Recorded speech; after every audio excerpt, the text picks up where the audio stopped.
भक्तजनों, माताओं, बहनों, सादर जय श्री कृष्ण। हमारे YouTube चैनल में आप सभी का बहुत बहुत स्वागत है। मैं हूं आपके साथ आचार्य धर्मेंद्र शास्त्री। सबसे पहले आपको और आपके पूरे परिवार को दीपावली महापर्व की बहुत बहुत शुभकामनाएं एवं बधाइयां। भगवान श्री लक्ष्मी नारायण का भरपूर आशीर्वाद आप सभी के जीवन पर सदैव बना रहे। आप सभी सुखी रहें, स्वस्थ रहें, व्यस्त रहें और मस्त रहें। निरंतर उन्नति तथा प्रगति को आप प्राप्त करते रहें। आज हम आपको बताने जा रहे हैं कि इस बार दिवाली की अमावस्या पर सूर्य ग्रहण घटित होने जा रहा है। तो सभी के मन में एक ही प्रश्न उठ रहा है कि महालक्ष्मी का पूजन कब करें तथा कार्तिक की जो अमावस्या है उसका पालन कब करें, यानी पितरों के निमित्त जो अमावस्या मनाई जाती है वो कब मनाएं। तो आज हम आपको बताएंगे कि महालक्ष्मी पूजन आपको कब करना चाहिए तथा महालक्ष्मी पूजन का शुभ मुहूर्त कब से कब तक रहेगा एवं कार्तिक की जो अमावस्या होगी वो कब रहेगी। ये संपूर्ण जानकारी इस वीडियो के माध्यम से हम आपको प्रदान करने जा रहे हैं। तो आप सभी से अनुरोध है कि इस वीडियो को अंत तक जरूर देखें, पूरा ध्यानपूर्वक सुने और देखने के बाद अधिक से अधिक लोगों को शेयर भी करें ताकि दीपावली पूजन का शुभ मुहूर्त सभी को पता चल सके और कार्तिक की अमावस्या का जो विधान है वह कब करना है वो भी महत्वपूर्ण जानकारी है जो कि सबको प्राप्त हो सके। तो कार्तिक माह के कृष्ण पक्ष की अमावस्या तिथि यानी 25 अक्टूबर 2022 मंगलवार के दिन इस बार सूर्य ग्रहण घटित होने जा रहा है और यह ग्रहण जो है भारत सहित विश्व के कई देशों में दिखाई देगा। अमावस्या तिथि का आरंभ 24 अक्टूबर 2022 सोमवार की शाम को 5:27 से हो जाएगा, जो कि अगले दिन यानी 25 अक्टूबर 2022 मंगलवार को शाम को 4:18 पर अमावस्या तिथि समाप्त हो जाएगी। अब ग्रहण का जो सूतक है वो ग्रहण प्रारंभ होने के ठीक 12 घंटे पहले आरंभ हो जाएगा, यानी सूर्य ग्रहण का आरंभ 25 अक्टूबर को दोपहर के बाद 4:23 से ग्रहण शुरू हो जाएगा, जो कि 25 अक्टूबर को शाम को 6:30 पर सूर्य ग्रहण समाप्त होगा।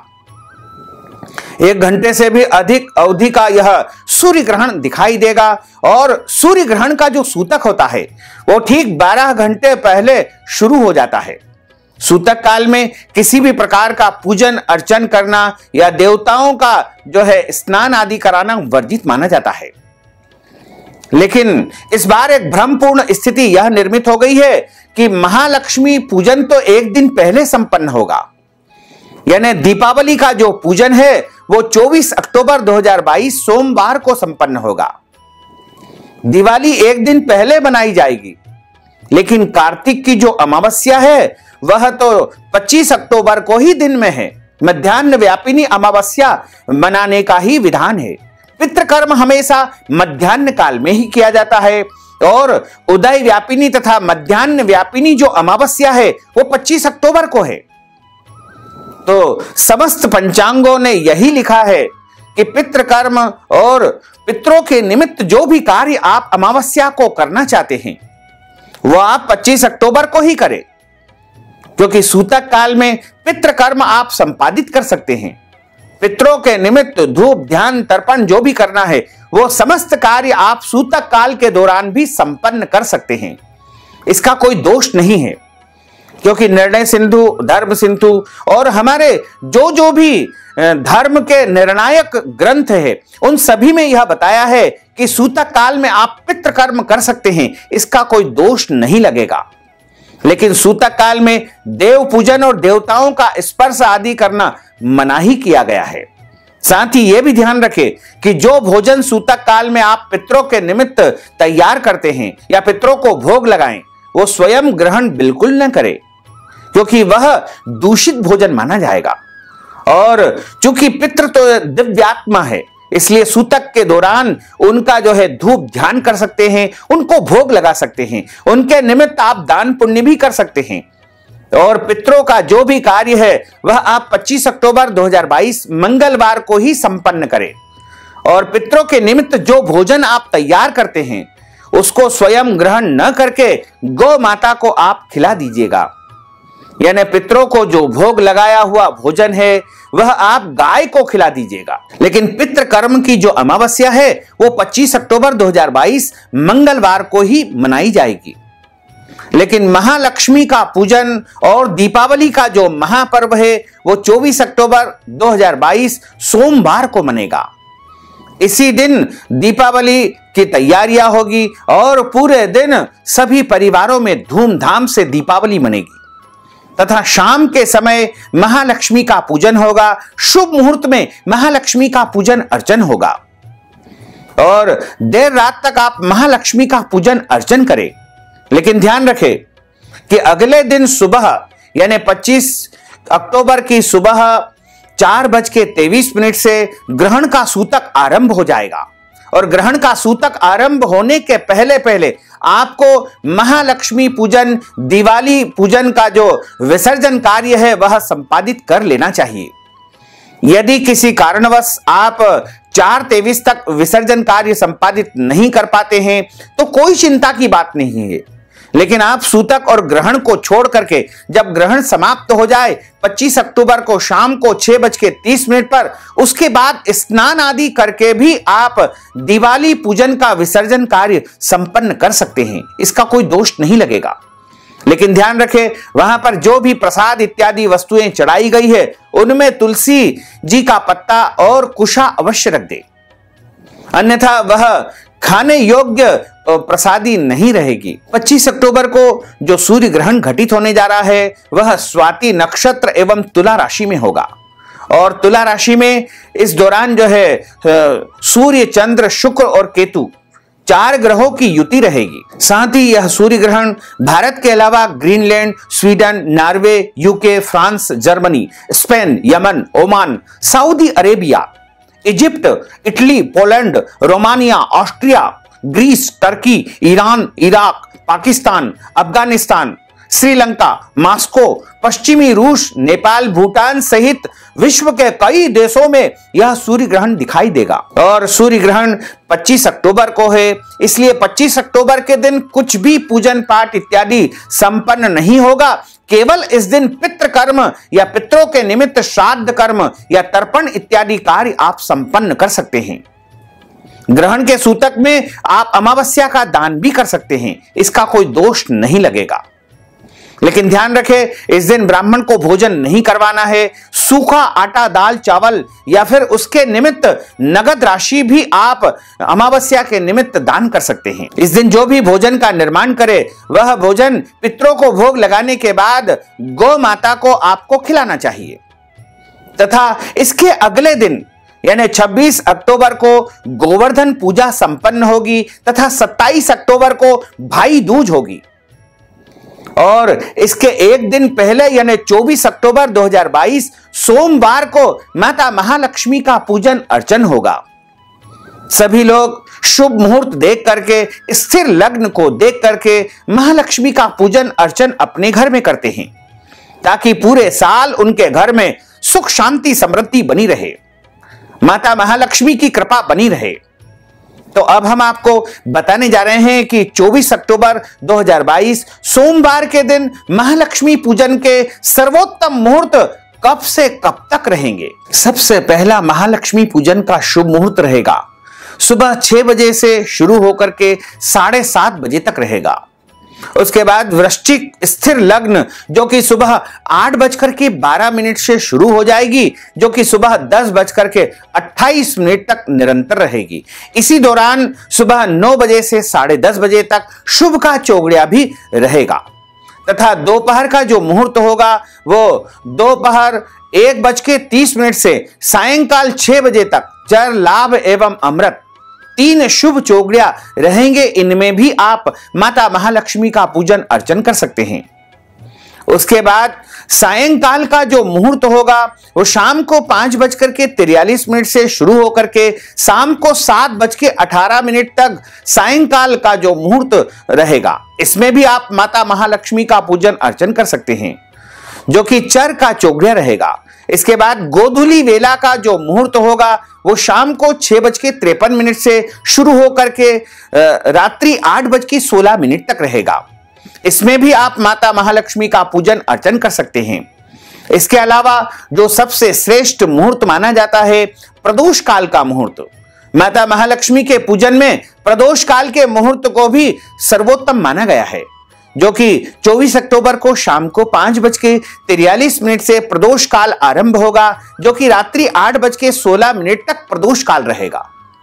उसके बाद सबसे बड़ा मुहूर्त जो कि महालक्ष्मी पूजन में उपयोग किया जाता है और इस मुहूर्त का सभी इंतजार करते हैं, वो है वृषभ स्थिर लग्न।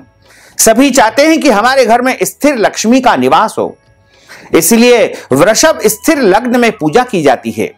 वृषभ स्थिर लग्न का जो समय रहेगा वो शाम को 7:04 से शुरू होकर के रात्रि 9:03 तक वृषभ स्थिर लग्न का मुहूर्त रहेगा, तथा इसके बाद रात्रि का जो मुहूर्त रहेगा वो 10:30 से लेकर के रात्रि 12:05 तक का भी शुभ मुहूर्त रहेगा और इसे लाभ का मुहूर्त कहा जाएगा। इसके बाद मध्य रात्रि निशीत काल में जो महालक्ष्मी का पूजन होगा, निशीते तुरी संध्यायाम, निशीत काल भी एक प्रकार का संध्या काल होता है और निशीत काल में माता महालक्ष्मी का पूजन करना भी विशेष पुण्यदायी होता है, जो कि रात्रि 11:40 से शुरू होकर के रात को 12:31 तक रहेगा। उसके बाद सिंह स्थिर लग्न, जैसा हमने आपको पहले बताया कि वृषभ स्थिर लग्न जो कि स्थिर लक्ष्मी को देने वाली है, उसी प्रकार सिंह स्थिर लग्न रहेगी, जो कि रात को 1:33 से शुरू होकर के 3:41 तक वृषभ स्थिर लग्न रहेगी। उसके बाद 4:23 पर यानी 24 और 25 अक्टूबर की मध्य रात्रि 4:23 से सूर्य ग्रहण का सूतक आरंभ हो जाएगा, जो कि ग्रहण समाप्ति शाम को 6:30 तक निरंतर चलता रहेगा। इसलिए आप सभी से अनुरोध है कि आप सभी इन शुभ मुहूर्त में पूजा करें, लेकिन 24 और 25 की रात्रि 4:23 के पहले पहले दीपावली पूजन का विसर्जन अवश्य कर देवे और जो भी आपने स्थापना की है उसको आप हटा करके और भगवान को जो है शयन करवा देवे, यानी उनका पट बंद आपको ग्रहण के सूतक के दौरान कर देना चाहिए। ग्रहण के सूतक में अपने घर के मंदिर के या देव मंदिर के पट यानी पर्दे खुले नहीं रखना चाहिए। इस दौरान सभी पट बंद कर देना चाहिए और जो भी खाने पीने की वस्तु आपने एक दिन पहले दीपावली के दिन तैयार की है उन सभी में तुलसी जी का पत्ता रख देवे और उसमें यदि संभव हो तो कुशा भी रख देवे। और एक दिन पहले चूंकि अमावस्या है और उस दिन भी अमावस्या है, अमावस्या के दिन तुलसी जी का पत्ता तोड़ना वर्जित माना जाता है और उसके पहले एक दिन पहले रविवार का दिन है, रविवार के दिन भी तुलसी जी का पत्ता तोड़ना वर्जित माना जाता है। इसलिए आप शनिवार के दिन दोपहर 12 बजे के पहले पहले तुलसी पत्र तोड़ करके रख लीजिएगा। तुलसी जी के पत्ते कभी भी बासी नहीं होते हैं, कभी भी आप ये मत समझे कि तुलसी जी के पत्ते बार बार उपयोग नहीं कर सकते हैं। यदि आपने भगवान को तुलसी जी के पत्ते चढ़ा दिए हैं तो बार बार धोकर आप उनका उपयोग कर सकते हैं। तुलसी जी का चूर्ण या सूखे तुलसी के पत्ते भी आप ग्रहण के दौरान उपयोग कर सकते हैं। जिस वस्तु में आप तुलसी जी के पत्ते रख देंगे उसके ऊपर ग्रहण का कोई भी दुष्प्रभाव नहीं होगा और वह वस्तु आपकी अपवित्र नहीं होगी। इसी तरह कुशा नामक एक घास होती है जो कि आजकल बाजार में मिलती है, पहले तो जंगल से लानी होती थी और कुश ग्रहणी अमावस्या के दिन विद्वान पुरुष कुशा उखाड़ करके अपने घर में रख लेते हैं जो कि पूरे वर्ष उपयोगी होती है। तो कुशा अपने जो है घर के बिस्तरों में रख दे, जल में रख दे, खाने पीने की वस्तु में कुशा और तुलसी पत्र यदि आप रख देंगे तो वो वस्तु अपवित्र नहीं होगी और ग्रहण के सूतक तथा ग्रहण के दौरान उन वस्तुओं को आपको स्पर्श बिल्कुल नहीं करना है। ग्रहण के सूतक में भोजन नहीं करना है, अन्न का परित्याग करना है, जल नहीं पीना है तथा ग्रहण के दौरान भी आपको कोई भी वस्तु खाना पीना नहीं है। हालांकि रोगी, वृद्ध, बालक और गर्भवती स्त्रियों के लिए इस प्रकार का कठोर नियम खाने पीने का नहीं होता है, वो खा पी सकते हैं, लेकिन ध्यान रखें, जो भी वस्तु खाए पिए उसमें तुलसी जी का पत्ता अवश्य डाल लेवे, ताकि ग्रहण का दुष्प्रभाव उनके ऊपर नहीं होगा। और गर्भवती माताओं बहनों को ग्रहण के दौरान कुछ सावधानी रखना चाहिए। जैसे ग्रहण वाले दिन उनको धारदार वस्तुओं का उपयोग नहीं करना चाहिए। चाकू से उनको सब्जी नहीं काटना है, कैंची से कपड़ा नहीं काटना है, सुई से धागा नहीं सीलना है, और कुल्हाड़ी अथवा हंसिये से पेड़ पौधों को काटना छांटना भी वर्जित माना जाता है। तथा इस दिन गेती या फावड़े से भूमि नहीं खोदना चाहिए। और गर्भवती माताएं बहनें ग्रहण के दौरान खुले स्थान में बिल्कुल न घूमें, नंगी आंख से ग्रहण को बिल्कुल न देखें, तथा यात्रा करना भी वर्जित माना जाता है। वैसे तो ग्रहण के दौरान किसी को भी यात्रा नहीं करना चाहिए। सामान्य व्यक्ति को इस दिन अन्न जल भोजन सबका परित्याग करते हुए निराहार निर्जरा रह करके भगवान का भजन करना चाहिए, भगवान का कीर्तन करना चाहिए, नाम मंत्र का जाप करना चाहिए, क्योंकि इस दिन सूर्य देवता कष्टमय स्थिति में रहते हैं। सारे देवी देवताओं के ऊपर कष्ट आता है, और ऐसे कष्टमय समय में जब आप भगवान के पवित्र नामों का उच्चारण करेंगे, मंत्र जाप करेंगे, सिद्धि साधना करेंगे, तो वह मंत्र सिद्ध हो जाएगा, और उस मंत्र के माध्यम से आप अपने जीवन की समस्त इच्छाओं को पूर्ण कर सकेंगे। क्योंकि गोस्वामी तुलसीदास जी ने रामचरितमानस में स्पष्ट शब्दों में लिखा है कि मंत्र महामणि विषय व्याल के, मैटत कठिन कुअंक भाल के। यानी मंत्र एक प्रकार की महामणि है। अगर विधाता ने आपके भाग्य में दुर्भाग्य लिख दिया है, कुअंक लिख दिए हैं, तो मंत्र नामक जो महामणि है वह उसको काट करके समाप्त कर देगी और आपके दुर्भाग्य को सौभाग्य में बदल देगी। इसलिए अपने जीवन की समस्याओं को समाप्त करने के लिए मंत्र जाप एक प्रकार का जो है सर्वोत्तम उपाय बताया गया है। और कलयुग में तो मंत्र जाप और नाम जाप की बहुत महिमा है। कलयुग केवल नाम आधारा, सुमर सुमर नर उतरहि पारा। कलयुग में यदि आप अपने जीवन की समस्याओं का अंत चाहते हैं, कलयुग में आप यदि परम सिद्धि को प्राप्त करना चाहते हैं और इस भव सागर से तरना चाहते हैं, तो आपको नाम उच्चारण करना चाहिए। नाम आप प्रभु का उच्चारण करें। ओम नमो भगवते वासुदेवाय, श्री कृष्ण शरणम मम, या फिर अन्य कोई भी महामंत्र गुरु मंत्र का जाप आपको ग्रहण के दौरान करना चाहिए। लेकिन ध्यान रखें, ग्रहण के दौरान जो मंत्र जाप आप करते हैं उस समय आपको या तो कुशा के आसन पर बैठना चाहिए या कंबल के आसन पर आपको बैठना चाहिए। जमीन पर बैठकर यदि आप मंत्र जाप करेंगे तो आपका वह मंत्र जाप निष्फल हो जाएगा। इसी तरह यदि आप ग्रहण के दौरान किसी भी मंत्र को सिद्ध करना चाहते हैं तो ग्रहण के पहले स्नान कर लेवे, और स्नान करने के बाद कंठ तक जल में खड़े रह करके उस मंत्र का जाप आप निरंतर करते रहे। और जैसे ही ग्रहण समाप्त हो जाए उसके बाद स्नान करने के बाद शुद्ध वस्त्र धारण करने के बाद भगवान को प्रणाम करके और जल से बाहर निकल आएं। इस प्रकार यदि आप करेंगे तो आपको परम सिद्धि अवश्य ही प्राप्त हो सकेगी। हमारे धर्म ग्रंथों और पुराणों में लिखा हुआ है कि यत् पिंडे तत् ब्रह्मांडे, यत् ब्रह्मांडे तत् पिंडे, अर्थात ब्रह्मांड में जो भी घटना होती है उसका असर पृथ्वीवासियों के ऊपर अवश्य ही होता है। तो अगर हम देखें कि ग्रहण के दौरान जो घटना घटित होगी उसका व्यापक प्रभाव हमें पृथ्वी के ऊपर देखने को मिलेगा। यानी इस ग्रहण से राजाओं के स्थान में परिवर्तन होगा, कई राजाओं के पद चले जाएंगे और राजनीतिक उथल पुथल आपको देखने को मिलेगी, तथा इस ग्रहण से प्रजा को सुख प्राप्त होगा। हालांकि महंगाई तो और अधिक बढ़ने की संभावना दिख रही है, लेकिन अन्य लोगों की, सामान्य लोगों की आमदनी में बढ़ोतरी इस ग्रहण के कारण होने वाली है। लोगों को रोजगार के साधन मिलेंगे तथा वो आगे बढ़ेंगे, उन्नति करेंगे। आर्थिक समृद्धि लोगों की इस ग्रहण के कारण अवश्य ही बढ़ेगी। और यदि हम 12 राशि की बात करते हैं तो सबसे पहली राशि मेष राशि है। मेष राशि वालों को इस ग्रहण से धन लाभ होगा। वृषभ राशि वालों को जीवन साथी को कष्ट हो सकता है। वहीं मिथुन राशि वालों को शुभ समाचार मिल सकता है। कर्क राशि वालों को मान सम्मान पद प्रतिष्ठा मिल सकती है। सिंह राशि वालों को विवादित स्थिति निर्मित हो सकती है। वहीं कन्या राशि वालों को सम्मान मिलेगा।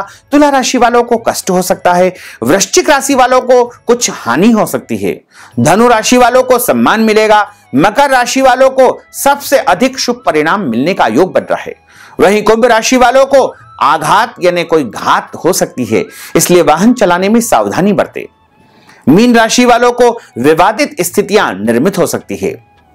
तो भक्तजनों, माताओं, बहनों, अगर आप दीपावली के निमित्त हमारे माध्यम से पूजन पाठ संपन्न करवाना चाहते हैं या फिर दीपावली के निमित्त कोई भी उपाय या अनुष्ठान हमारे माध्यम से करवाना चाहते हैं, तो आप इस हेतु नगद राशि हमारे पेटीएम के माध्यम से, गूगल पे के माध्यम से, फोन पे के माध्यम से या अकाउंट नंबर्स के माध्यम से भेज करके दीपावली महापर्व का संपूर्ण पुण्य लाभ प्राप्त कर सकते हैं। साथ ही आपसे अनुरोध है कि हमारे इस ज्ञानवर्धक वीडियो को अधिक से अधिक लोगों को शेयर करिएगा, लाइक करिएगा, कमेंट करिएगा और यदि अभी तक आपने सब्सक्राइब नहीं किया है तो अभी और इसी समय सब्सक्राइब अवश्य कर लीजिए। आपको और आपके पूरे परिवार को सादर जय श्री कृष्ण, सादर धन्यवाद।